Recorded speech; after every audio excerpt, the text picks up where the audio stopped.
It's just absolutely heartbreaking out here. These are just two moms in Southwest Florida grieving the loss of their sons. Just two moms begging law enforcement to find the people responsible. The state never filed any charges against Eugene Johnson, but we found out today that FDLE sent 2 volumes of case files to the state 1 month ago today. You can already start to feel it a little bit more standing between the trees. And we've also been trying to pick it up just to kind of show you how heavy it is. And those palm trees blowing in the wind, they look like they're about to snap. It's not just one tree. Look, the whole road is covered in these trees. We're looking at 3, 4, 5, maybe even 6 inches of water just covering their property, and very big branches just like these ones covering the roads. If you can believe it, a palm tree just completely snapped in half here, making a perfect 90-degree angle. And we continue to find these pieces of metal all over this property. They were safe until the roof blew off in the middle of the storm. No comment, no apology. Sir, nothing you want to say? We've seen plenty of damage. We've seen the flooding. We've seen waves coming up over the roads. We've seen trees into homes. This has got to be some of the worst damage that we've seen so far. The chief hasn't wanted to talk about it. He called the report concerning, but says the past is the past. Our cameras are not allowed in federal court, but it was inside that we heard from Jackson's family. How bad is this locally in our community? It's bad, and it's here, and it's a problem that people hear about across the country. They think it's in big cities, but it's also in the suburbs, and it's also right here in Southwest Florida. Good morning, and thank you for joining us. I'm Michelle Kingston. Her family said that after a series of tests, doctors declared her brain dead from the lack of oxygen due to severe swelling. Now, police say the driver of a white Mustang lost control going west on Veterans. For the first time since Hurricane Irma, today the Army Corps of Engineers is slowing the release of water from Lake Okeechobee into the Caloosahatchee. Breaking news at noon, authorities rush into a neighborhood in North Naples. Police are looking for a dog napper in Orlando. Take a look at this surveillance video. It shows a woman distracting the worker here and then taking off with a French Beagle puppy. Also happening this weekend, the 31st annual American Sand Sculpting Championship. It's taking over Fort Myers Beach. It's your money, and Collier County could have to spend tens of millions of dollars to reconstruct its jail. Breaking now, a man accused of invading a Cape Coral home and stealing the family's Christmas presents is now in jail. You're a huge Star Wars fan. Which one's your favorite movie? I wouldn't even be able to tell you what the other names are. I don't even know how many there have been. Sorry, she doesn't like Star Wars. Fans out there, sorry. I went to the restroom and got my private part and watched. I entered the restroom and saw in the stall participating in oral sex. Only Wink News obtained these statements written by South Fort Myers high school football players 1 year ago today. We brought them to school board chair Mary Fisher. They have admitted in writing to what happened in that bathroom. I know nothing about any of those particulars. These statements coming from just some of the young teenaged boys who were caught in a bathroom after school with a female student, admitting to having sex with her. I laughed a little. I went in there with her and she gave me. According to new documents Wink News obtained, 26 student athletes left study hall and went to the bathroom. One of them for 52 minutes. Another one made 5 trips to the bathroom in less than an hour. 5 of the boys were suspended, 12 others disciplined. But reports showed the district only recorded these 6 statements. Did the school district, do you think, adequately deal with what happened? I think we did.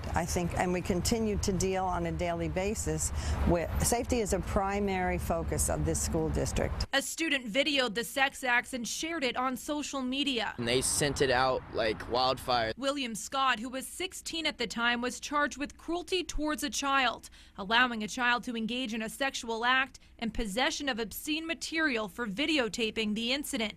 Wink News checked, and 1 year later, Scott is still the only one who faced any criminal charges. Why has only one student been charged when all those other student athletes admitted in writing to their involvement? We took the case to law school professor Ken Nutt to analyze. I'm not sure that there's a sufficient evaluation of the totality of circumstances in this case that we can say that the sexual assault conduct should not have been charged as well as the charge for the videotaping. Scott entered a juvenile diversion program, but Wink News has learned he is no longer in that program due to noncompliance.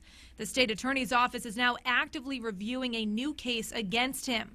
They would not go into further detail because he's a minor and would not confirm if this new case was related to the bathroom incident. In fact, they say the Lee County Sheriff's Office has not presented any new evidence at all in the South Fort Myers High School case in the past year. There's sufficient evidence to me that criminal activity took place in that bathroom.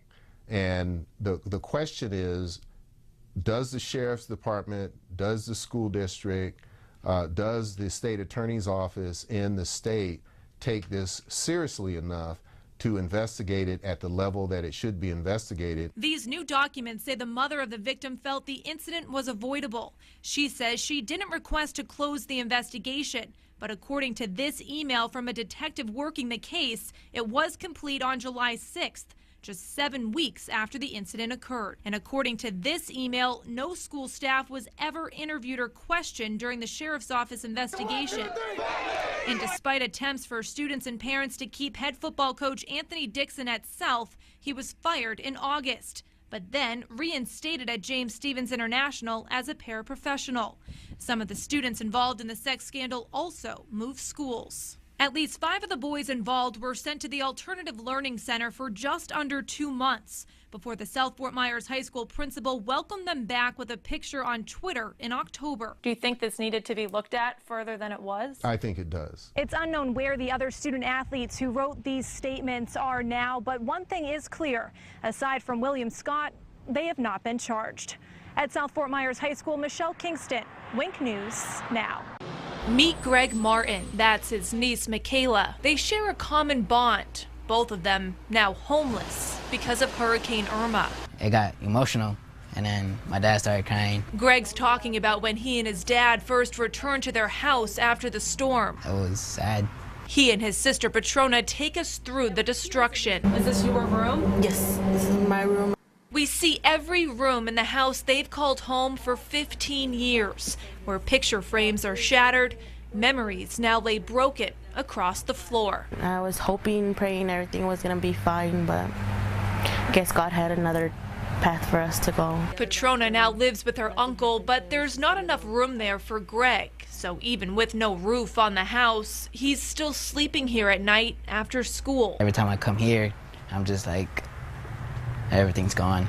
The worst part is just losing everything that you had, everything you worked hard for, and seeing it all gone. This is reality for dozens of families in Southwest Florida ever since Hurricane Irma hit.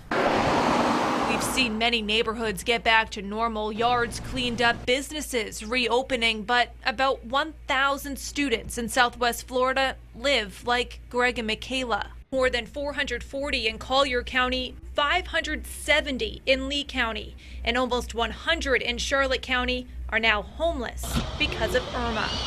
I think first you have to think about the traumas they experienced just going through the hurricane, and then to go home and find their homes destroyed. Their personal belongings are gone. Many of them did not have school supplies anymore. They didn't have uniforms to come to school, and so that makes it really hard. Michaela, who spent some time in a tent after the storm, is now living with mold on her walls. Her roof, just a simple tarp. But she's staying positive and wants other kids in her shoes to do the same. Don't get depressed. Like, just keep the spirit up.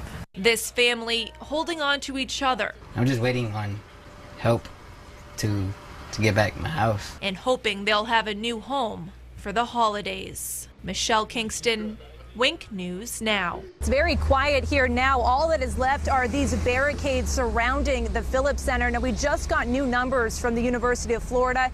They say that there were 2,500 demonstrators on campus today. They said that there were 5 minor injuries and 2 arrests. We're going to show you now what we saw and heard outside and inside the event earlier today. It was either come and protest or be complicit by doing nothing. Thousands of protesters lined the streets outside the Phillips Center. Fighting back is allowing him to continue to spread his message. While others stepped inside to hear Richard Spencer's white nationalist message. I've been a fan of Spencer for like 5 years now. I've been in a big backer of his ideology. Raise your hand if you identify with the alt-right. Absolutely. Thank you for coming. But the overwhelming overwhelming majority of members of the audience did not support Spencer at all and used their voices to overpower him and his message. Wow.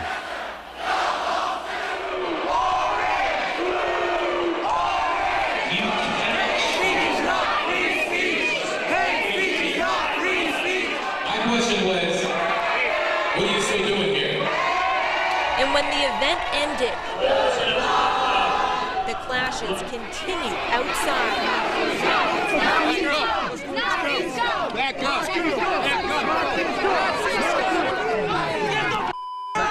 And in 2017, the fact that we're still dealing with white nationalism is extremely problematic. And if you want to come out here and preach your ideas of hate, we're going to come out here and we'll react in the way that we need to react. And students here are proud of how their campus handled the hate. Hopefully this could be a good message for the rest of the universities and a blueprint out for as far as how do you deal with people like Richard Spencer coming to your school to speak. Now, law enforcement says there were minimal acts of violence here today, and a majority of police have now left campus. Live in Gainesville tonight, Michelle Kingston, Wink News Now.